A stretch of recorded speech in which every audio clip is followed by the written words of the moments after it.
So you were baby turtles who made contact with mystery goo. Well, we prefer the term ooze, but yeah. It's like more like, it's just nicer. It rolls off the tongue better, yeah. Ooze. It's nice, right? It's ooze. Oh, shit. Here we go again. What's the matter with you, huh? Subscribe already. Y'all know what time it is. It's a new adaptation of an old property that everyone loves. So it's time to A, change some of these identities around, and then B, time to claim that they were always intended to be that thing, even when there are buttloads and truckloads of evidence to the contrary. Oops, we did it again. We race swapped your girl, and we gon' pretend that she was always supposed to be black. Y'all niggas is whack. We changing all the characters. The movie's not coming out till August, so we got plenty of time to see even more promo material. Admittedly, I did not like this when it was first announced. I did a video on it last year where I trashed these new character designs, and I'm still not the biggest fan of them, but I'll definitely say they look way better in motion than just in a still. But the trailer itself, I actually kind of like it. But this April, we got to talk about this April. I am far less bothered by the mere change of her race than how drastically of a change her design is overall.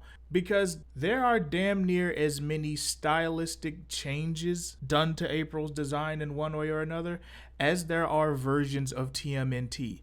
Every time there's a new Ninja Turtles, April get a new wardrobe or a new hairstyle, or in the case of Rise of TMNT, a whole new race. This one though, the jury's still out on that one heavily. I'm gonna wait to see more material and probably just see the movie itself before I cast final judgment on it, but right now, not really feeling it. But that ain't even what really got me going today, y'all. Every time when there is a change done to a character who has usually been white, somebody has to pop up saying, excuse me, I bet you didn't know that this character was actually always black, and this character was initially designed to be black. And then if you read this one quote that I'm going to attribute to the creator, even if it's not the creator, you'll see that they had initially designed them or wanted them in some way to be black. So this version is actually truer to the source material because you're a fake fan, you don't know anything, you're racist, blah-de-blah, whoop-de-woo, this, that, and the third. Every freaking time. If you like this version of April, that's fine. But I need y'all to please stop lying. Stop making shit up.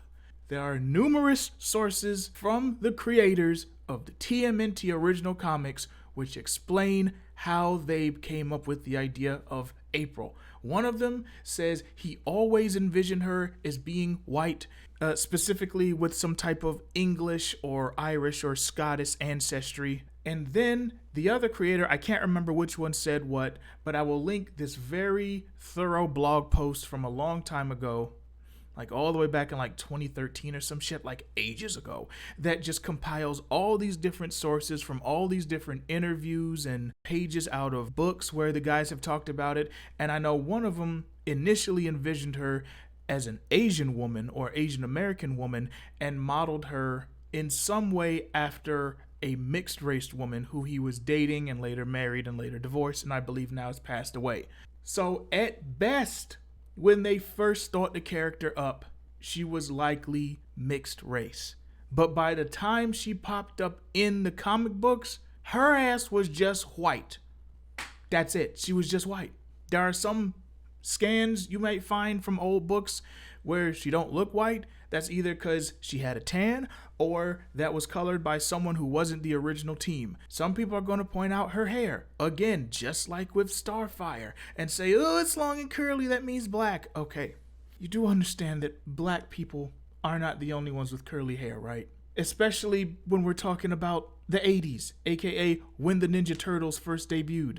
Everybody wore long curly hair. Men, women, people of all races, people of multiple races, everyone. This was just a look to have. But to an extent, this is our fault. This is our fault. You know why? Because we don't actually fact check enough, okay? Yes, I know it's weird me talking about fact checking in a video about a person who actually does not exist, but bear with me.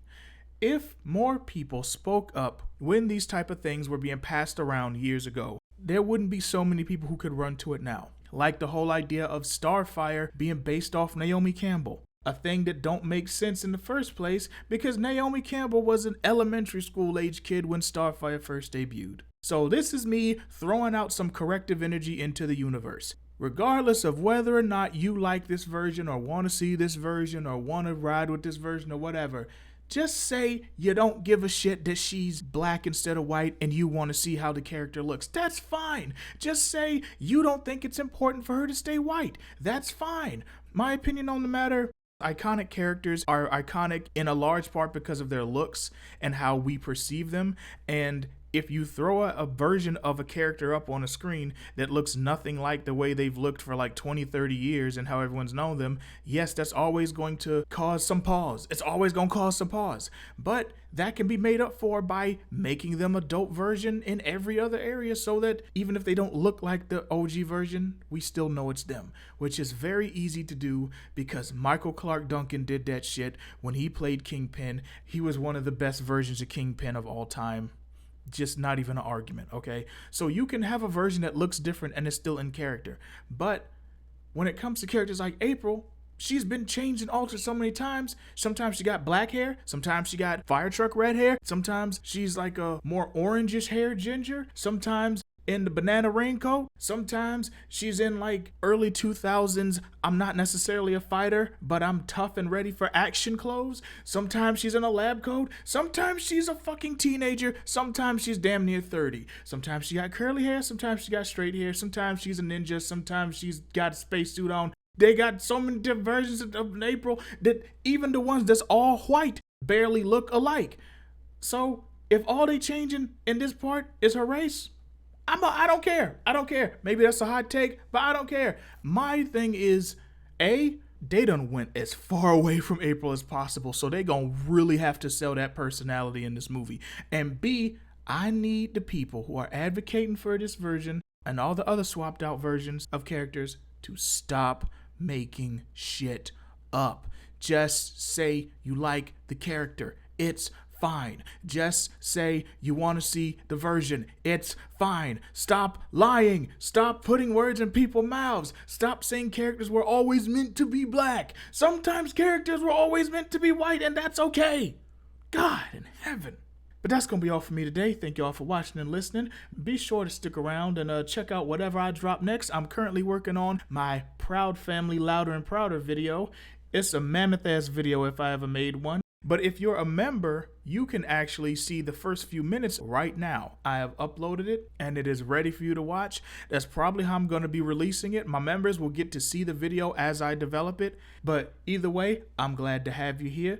Thank you for watching and listening. I'm Anime, and I'll talk to y'all later. Deuces.